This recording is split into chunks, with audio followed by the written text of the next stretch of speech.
राम राम दोस्तों, नमस्कार। आप लोग देख सकते हैं जुड़ाई का काम इतना धूप में चालू हो गया है।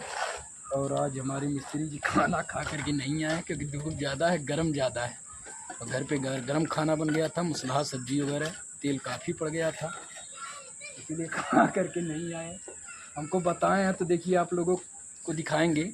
ये जंजीरा मंगवाए हैं हमसे कि इस टाइम ठंडा मत लाइएगा, इस टाइम जंजीरा लाइए। जंजीरा को घोल करके उसके बाद ग्लूकोज मंगाया, ग्लूकोज उसको डिब्बे में 1 लीटर के डब्बे में मंगवा के घुलवाया हूँ। और जंजीरा इनको दे रहा हूँ खाने के लिए। इनका पेट थोड़ा डैमेज लग रहा है और आज ही ये बता दिए हमको कि कल छुट्टी रहेगा मेरा। अब बताइए, इनका तबीयत ख़राब होने से हमारा 1 दिन का कितना नुकसान हो रहा है। काम सब रुक जाएगा। अभी आप देख सकते हैं पूरा काम बाकी है, छत लगने में अब से 15 दिन लग जाएगा।